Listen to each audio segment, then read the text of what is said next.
I really like you, and I'd like you to agree to go out with me.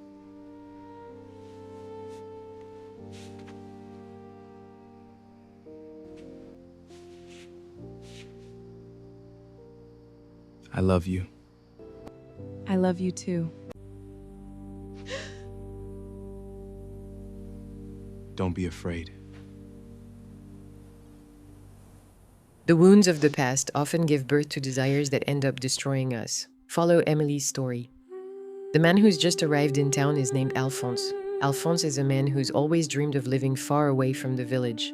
Fifth in a family of 9 children, he was the only one who continued his education, while his brothers chose to drop out of school very early. Alphonse dreamed of becoming a chef, which is why he studied and worked hard.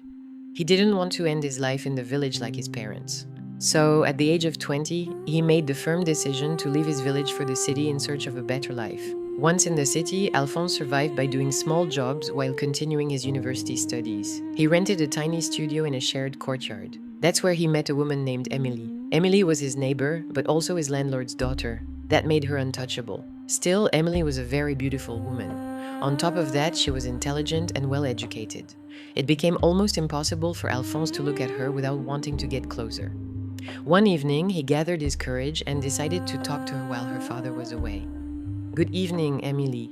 Ever since I arrived in the city, I can't stop thinking about you. You've been on my mind all day long." Emily was deeply touched by his words. It seemed she felt the same way.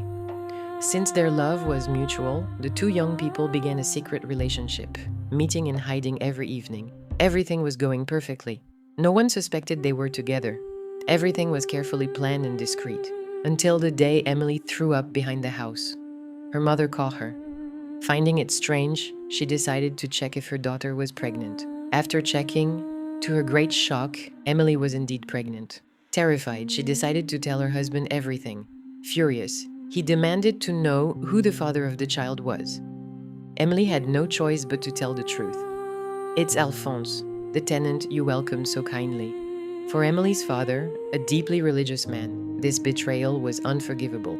Blinded by rage, he decided to throw them both out. They had nothing, no money, no solution. Luckily, Alphonse had saved a little money. He rented a tiny studio, barely livable for 2 people. But Alphonse didn't want to ruin his future. So he continued university while taking on multiple small jobs. He barely slept and worked relentlessly. And since Emily didn't want to stay alone at home, she often went with him. Meanwhile, Emily's pregnancy progressed. They loved each other deeply, and their love made up for the lack of money. A few months later, Emily gave birth to a baby boy they named Elliot. Elliot was the fruit of their love. He became their bond, their strength. Years went by. Elliot grew up in poverty. The couple still struggled to survive. Sometimes they went several days without eating, but they held on. More years passed. Elliot was now 16. Destiny finally smiled on them. At 36, thanks to his degrees, Alphonse found a very well-paid job. Overnight, everything changed. He became rich. They were now far removed from their former miserable life. Emily, marked by past hardships, carried deep scars from poverty. She developed a strong inferiority complex. She now wanted to prove she'd made it. She became arrogant and proud. Her dream was to surround herself with powerful people. Alphonse, on the other hand, stayed grounded. He'd grown up with simple values. Despite his success, he remained humble. One evening, Emily said to her husband, "Now that we have money, I want our son to have the best conditions. Enroll him in the best schools in the country, with ministers' children, generals, and doctors." Alphonse replied, "I understand your desire, but I don't think putting him in a school like that is a good idea. It could ruin him too. He might become arrogant or feel inferior." "It's true, we're rich now, but not like those people," Emily insisted. "We've suffered too much with this child. He's only known hardship. I want him to be well surrounded, to have good connections. Whether you like it or not, he'll go to that school." Alphonse didn't really have a choice. He disagreed, but he knew how much she'd suffered for him.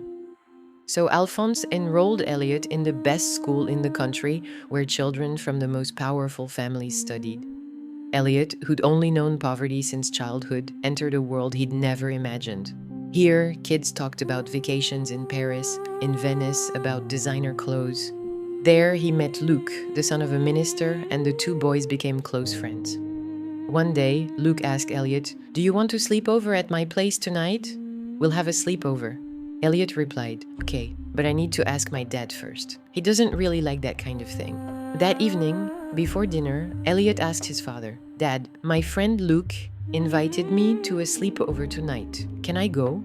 Emily answered immediately, excited. "Luke, the minister's son. Of course you can go, my son." Alphonse reacted right away. "A sleepover? No, I don't agree. We don't do that in our culture. Back in my village, it's strictly forbidden to sleep in someone else's house." Annoyed, Emily replied, "Alphonse, be a little civilized. Kids have sleepovers nowadays. It's normal. It's a rich people thing." Alphonse said, "I've never had a sleepover. You've never had one either. Why should our son have one? It makes no sense, but do whatever you want." He stood up and went to the bedroom. Emily got into her car and drove Elliot there. When she arrived, she dropped him off and greeted Luke's mother. "Good evening, Madam Minister. I'm pleased to meet you. I'm Elliot's mother, your son's friend." The minister's wife replied, "I'm very pleased too. Take my number. We can talk regularly." For Emily, it was a dream come true. She finally had the contact of an important woman in the country. She fed her need for recognition. Without knowing, she just made the biggest mistake of her life. Once inside, Luke showed his friend around the house. "This is the living room. This is the dining room." He showed him every room except one. Standing in front of that door, Elliot asked, "You showed me everything except this room. Why?" Luke replied, "I've never been in there myself.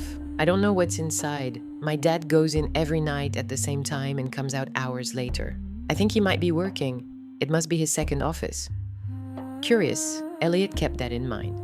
Why would someone need two offices in the same house? That's strange. But he decided not to think too much about it. The two boys spent the whole night playing video games. Later, Luke fell asleep. Elliot stayed awake, still playing. Suddenly, he heard noise in the hallway. He remembered the mysterious room and moved closer to watch.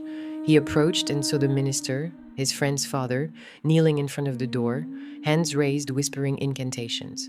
Then he went inside. Curious, Elliot decided to follow him quietly.